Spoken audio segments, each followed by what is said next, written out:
Parliamo di Jonathan David all'Inter in questo aggiornamento di calciomercato e non solo, perché parliamo anche di altre notizie in questo appuntamento in cui condensiamo in pochi minuti le principali notizie del momento. E allora ben ritrovati amiche e amici passioni interisti in questo episodio in cui partiamo, come detto, subito dalla notizia più importante che riguarda Jonathan David, l'attaccante classe 2000 del Lille in scadenza di contratto, dovrebbe andare via a parametro zero dalla squadra francese al termine di questa stagione, salvo clamorosi colpi di scena che però non ci aspettiamo. Un giocatore che è stato a lungo accostato all'Inter, anche nelle recenti stagioni, nelle passate stagioni. Vi avevo detto a dicembre, se vi ricordate, che da quello che ci risultava a noi di Passione Inter, l'Inter era finita piuttosto in secondo piano nella corsa al giocatore. Perché? Perché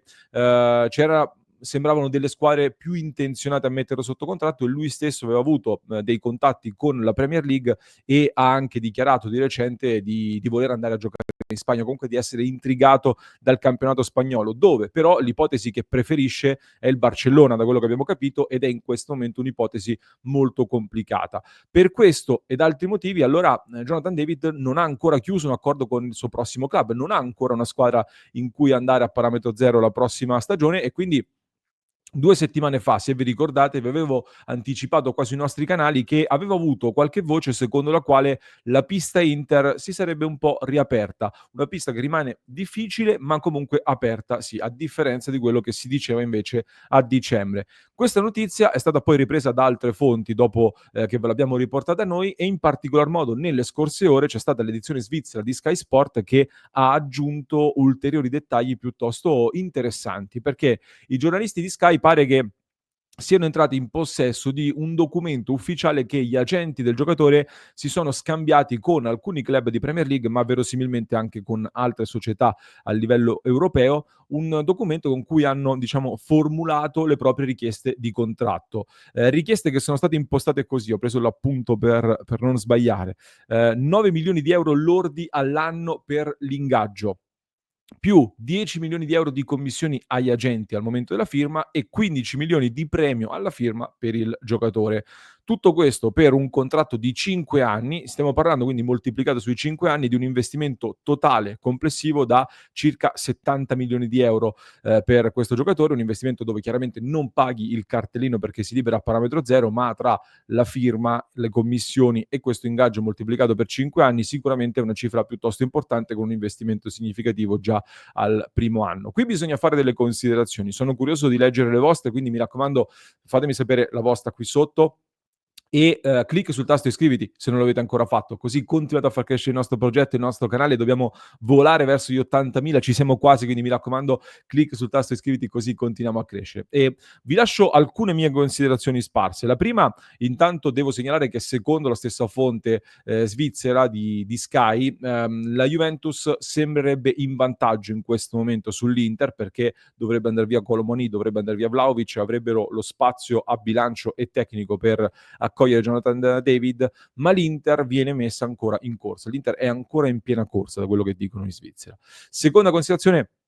bisogna dire che queste comunque sono le richieste del giocatore, richieste che per ora evidentemente nessuno ha accontentato e nessuno ha messo sul piatto quelle cifre, perché altrimenti si sarebbe già accordato. Immagino quindi che ci siano dei margini anche per una trattativa, spero, e magari per limare qualcosa, sperando di non dover anzi entrare invece in un'asta al rialzo che renderebbe ulteriormente complicate quelle cose. Però al momento, soprattutto sul premio alla firma che è piuttosto alto, potrebbero esserci dei margini di trattativa. Terza considerazione, proprio legato al premio alla firma, intanto va capito bene come si conta a bilancio, questo personalmente non lo so benissimo. In teoria, da quello che ho capito, potrebbe andare tutto nell'ammortamento anche quello, cioè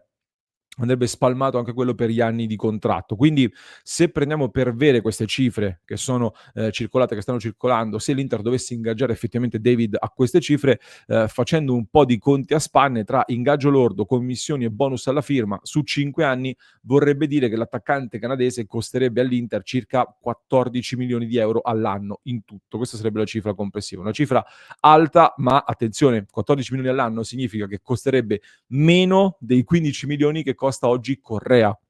per esempio. Cioè, rendiamoci un attimino conto. Quindi un po' più di Pavard, un po' più di Frattesi, per esempio, verrebbe a costare. Sono sicuramente tanti soldi e in teoria si scontra un po' con il piano di Octree che sembra essere quello di abbassare il costo della squadra andando ad investire sui cartellini e meno sugli ingaggi, cambiando anche direzione su quella che è stata la direzione sportiva dell'Inter degli ultimi anni con in tanti colpi a parametro zero. Sulla scia un po' di quello che ha fatto anche il Milan nelle ultime stagioni, sperando ecco, che l'Inter lo faccia meglio. Allo stesso tempo, o almeno con più organizzazione, ecco, dirigenziale soprattutto. Allo stesso tempo, vi voglio mettere sul piatto un paio di ragionamenti, perché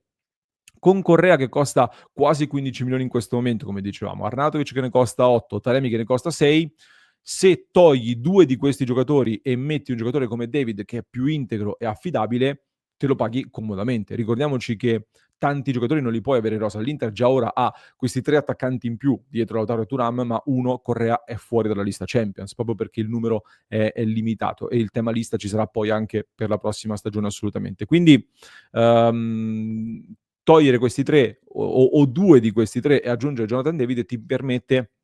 di prendere un giocatore di 25 anni, integro fisicamente, che da diversi anni in Francia sta segnando più di 20 gol e te lo puoi permettere appunto con lo spazio a bilancio che si libera con questi AD, ma soprattutto un giocatore che ha anche dei margini per acquisire ulteriore valore, perché nel giro di 2 anni o anche meno o di 3 anni al massimo avrà 26, 27, 28 anni al massimo e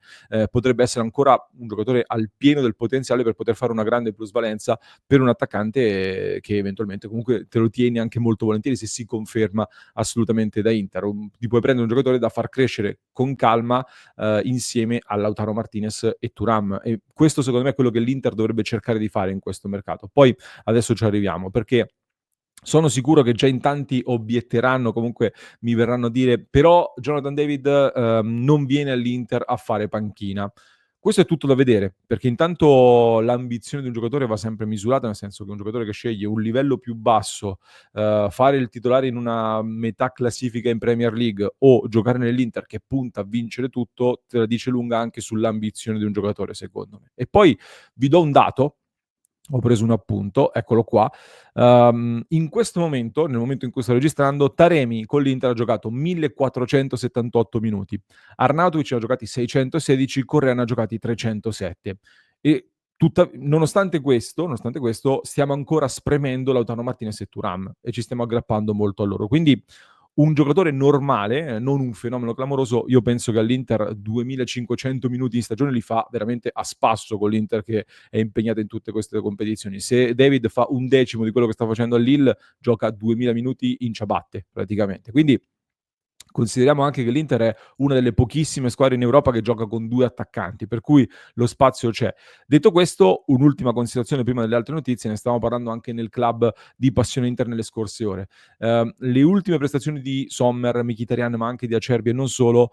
dimostrano comunque che la linea intrapresa dall'Inter negli ultimi anni sul mercato non è stata così sbagliata come in tanti continuano a dire, anzi alla luce anche dei risultati che si sta ottenendo, l'Inter ha costruito la squadra più forte del campionato o comunque il gruppo migliore, compreso anche l'allenatore che ha un valore aggiunto sicuramente. Quindi io sono d'accordo col discorso del ringiovanimento. L'Inter ha sicuramente bisogno di forze fresche, anche di volti nuovi per dare una rinfrescata al gruppo e bisogna rinnovare. Però attenzione perché lo stiamo vedendo che il vero modo, secondo me, per far crescere l'Inter e aumentare poi i ricavi, che è il fine ultimo della proprietà sicuramente, e tutto il brand, tutto il resto che c'è attorno, rimane comunque il risultato sportivo. Quello che fai in campo più del player trading è quello che ti fa crescere. Quindi l'Inter ha una struttura di squadra molto forte in questo momento, con tanti giocatori forti che hanno ancora diversi anni di carriera davanti, perché il blocco Bastoni, Barella, Lautaro, Di Marco stesso, anche Thuram, è un blocco su cui puoi continuare a costruire per diversi anni ancora. Attorno, ok, comprare giovani, ma il discorso che faccio sempre è quello di giocatori forti, giovani, vecchi, a me interessano che i giocatori siano forti o meno forti, nel senso che voglio i giocatori forti nell'Inter e David per me lo è, o quantomeno è un'opportunità che devi assolutamente valutare e considerare. Chiaramente poi i giocatori possono funzionare o non funzionare per tanti motivi e non sempre questo è prevedibile, anzi ci sono veramente tante variabili, però attenzione ad ignorare questa opportunità per dei diktat imposti che ti portano a prendere dei giocatori più giovani magari, ma molto più acerbi e che, ti risultano controproducenti e ti giochi una grande possibilità perché non è che l'Inter per forza deve prendere Jonathan David a questo punto, ma non deve nemmeno togliersi a prescindere questa opportunità, perché l'Inter in questo momento ha la grande possibilità di inserire dei giocatori in un contesto molto forte e di poter aprire un ciclo ancora più lungo e ancora più forte, ed è un'opportunità che non bisogna farsi scappare, secondo me. Perché citavo Taremi prima quando parlavo dei 3 attaccanti di cui 2 possono partire? Perché tutti fino a poche settimane fa davamo per scontato che Correa e Arnautovic andassero via e Taremi invece avesse una seconda chance. Più si va avanti invece, vabbè, su Correa ci sono pochi dubbi sull'addio a fine contratto. Attenzione invece ad Arnautovic che sta facendo bene, e Inzaghi in conferenza stampa ne ha parlato molto bene alla vigilia del derby, della fiducia, della stima che ha nei suoi confronti, mentre su Taremi quello che sta succedendo, ragazzi, va detto, perché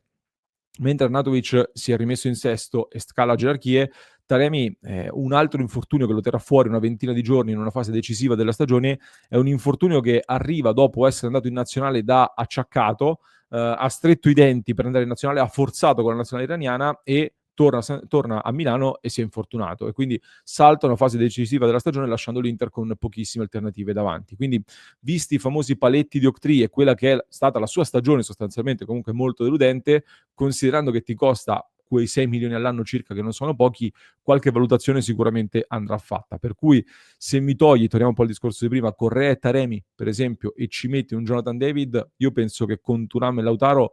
qualcuno potrebbe anche accettare un altro anno di Arnautovic, ecco, se continua così e se si dimostra affidabile così. Poi magari ci aggiungi pure un Pio Esposito che non occupa slot, anche se però è giusto che vada a giocare, ma vedremo. Un'altra notizia di mercato, poi l'ha riportata Sky in Italia invece questa volta, non Svizzera, riguarda Luis Enrique, non l'allenatore del PSG, ma l'esterno offensivo brasiliano del Marsiglia, che sarebbe stato contattato dall'Inter, un esterno brasiliano, un'ala destra che giocava molto a sinistra per rientrare sul destro, adesso si sta specializzando molto a destra come, diciamo, in un 3-4-2-1 molto largo, molto alto, comunque molto offensivo, è un giocatore che ha un buon dribbling, è tecnico, è quel tipo di giocatore che comunque all'Inter manca, con quelle caratteristiche, anche un buon feeling con il gol, perché quest'anno andiamo a vedere, ha fatto già 29 presenze con 9 gol e 7 assist in totale, giocando da esterno, offensivo sì, ma comunque esterno. E piace anche al Bayern, questo è un problema, viene valutato 30 milioni, qualcuno in queste ore ha parlato di buoni rapporti col Marsiglia. Buoni rapporti vediamo, perché l'Inter ha fatto gli affari Carboni e Correa, ma non è che siano andati benissimo per vari motivi. È un'operazione sicuramente non semplice, però diciamo che anche questa notizia ci fa capire come l'Inter stia andando in una certa direzione sul mercato, perché anche questo è un giocatore classe 2001, come detto, con già una buona dimostrazione in Europa, e si sta sondando anche il mercato su questo tipo di profili all'estero. Intanto, dopo Inter Udinese, vari giornali stanno rilanciando ulteriormente su Solé, ve ne avevamo già parlato la settimana scorsa noi su Passione Inter. Secondo alcuni avrebbe scavalcato tutti gli altri nomi per la difesa nelle preferenze dei dirigenti interisti. Sicuramente, come dicevo anche la settimana scorsa, meglio di Biol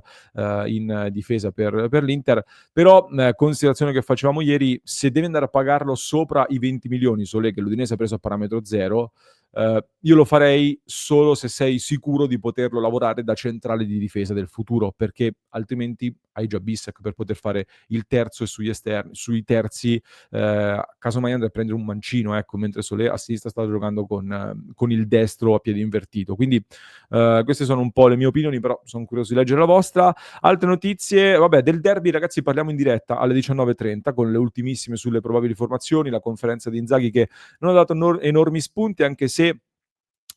su Berenbrook, che tanti di voi vorrebbero in prima squadra, per me ha lanciato qualche indizio che ha fatto capire che forse nelle rotazioni con un centrocampo un po' corto potrebbe anche entrarci, magari non nel derby, forse a Parma, chi lo sa, da vedere. C'è da capire bene poi su Thuram, perché Tancredi Palmeri, il giornalista, ha scritto che Thuram avrebbe un piede gonfio dopo un colpo che ha subito, quello di Eizibue al limite dell'area di rigore, che aveva fatto arrabbiare Inzaghi, quindi avrebbe un piede gonfio in questo momento Thuram, però Inzaghi in conferenza non ne ha fatto riferimento, e anzi ha fatto pensare che giocherà lui. Vedremo poi, altrimenti alla fine